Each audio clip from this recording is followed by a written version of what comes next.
Mr. Rebuck, in your testimony, you advocate for state-led regulation of legal gambling, including sports betting. In my home state of California, as you know, not just the most populous state in the nation, but for purposes of today's discussion, the largest market of any state in the nation. You cannot talk about gaming in any context without respecting the role of our 109 federally recognized tribes. The voters of California granted tribes exclusivity in gaming operations nearly a quarter century ago, and this commitment must be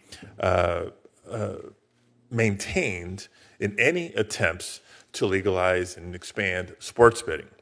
Now, in order to maintain a model that respects tribal sovereignty and their exclusive rights to the state's gambling industry, California would require a uniquely tailored approach to any legislation that integrates sports betting. Can you discuss how you handled any similar stakeholder dynamics in New Jersey when you oversaw the legalization and implementation of sports betting there? Your question has to deal with the jurisdictional sovereignty of Indian tribes that are clearly recognized under federal law, and I would say are regulated today by the federal government. The Indian tribes do not exist in tribal lands in New Jersey, so to answer specifically your question, I did not interact with the Indian tribes in that regard. But I have a high degree of confidence in the regulatory ability of Indian tribes. I've met with many of them. We've shared information. A number of Indian tribes today are clearly engaged in sports wagering, as was just mentioned in North Carolina. Their standards, their regulations flow through the government, the federal government, that has almost a test bed, if you wanted to work with Indian tribes to do things that otherwise you think they're not doing well today in their efforts. The issues in California with the rejection of sports wagering was delivered by the disappointment of Indian tribes being not consulted, not involved, and as a stakeholder in what direction the state of California would move forward if they were to authorize sports wagering. I work closely in New Jersey with 3 Indian tribes who are licensees and operate in New Jersey. Seminole tribe in Florida, the Mohegan tribe from Connecticut, the Mohawk and Kanawaki tribe from actually Canada. They are very talented, very dedicated to ensuring integrity of operations exists, suitability exists. They are no different in their regulatory authorities than what exists in states today.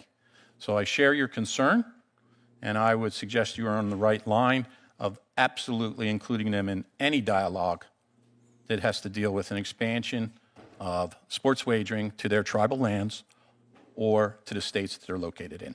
Okay. Thank you, Mr. Rebuck, and I want to thank you and all the witnesses for testifying on today's subject.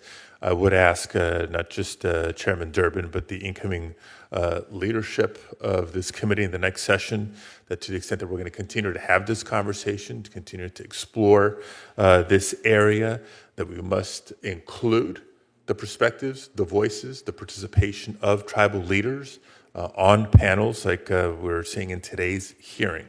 I also want to end with not a question for Mr. Baker, but an invitation for an ongoing conversation. Not to go off too much on a tangent, but even without the amount of money that wagering on collegiate sports is generating, there has been an issue of the flow of money in collegiate sports and the treatment of student athletes. How much money in collegiate sports? I mean, Coach Belichick's contract is just one of many, many, many examples, let alone the amounts of money that we know is going into facilities, arenas, stadiums, et cetera. And I raise this because it seems that for a long time, we've lost sight of the term student athletes, which is an NCAA invention, I understand, and it's really an athlete student. What comes first? The treatment of students, young people, women and men, as students first that happen to play a sport, or athletes first and get an education if you can? I'd like to pursue conversations about some of the reforms that we've made in the state of California that pays attention to, for example, academic support for student athletes when graduation rates by university, by specific program, basketball, football, et cetera, are or are not at certain thresholds. You know, what happens to a student athlete's scholarship should they suffer an injury? Are they just left out to dry, or do we give them ongoing support to complete their education? Because if they're a student first and an athlete second, that's our obligation to them. Or when a coach comes in and wants their own preferred recruited running back or point guard or something else. So I know it's been a area of concentration for you since you've taken over the leadership at the NCAA, but it seems to have gotten lost in the conversation about wagering, NILs, and so much more. So look forward to continuing that with you. Can I stop for a quick Sure. I just want you to know, I think you'll be pleased to know that starting in August, all Division I athletes keep their scholarship whether they play or not, and that's their decision. 10 years, they keep their scholarship, however long it takes for them to graduate. The post-eligibility insurance program that will cover any injury that they receive while they're playing, if they're still in treatment when they leave school, is going to carry for 2 years. And there's a whole series of supports for mental health and health and well-being services and academic services as well.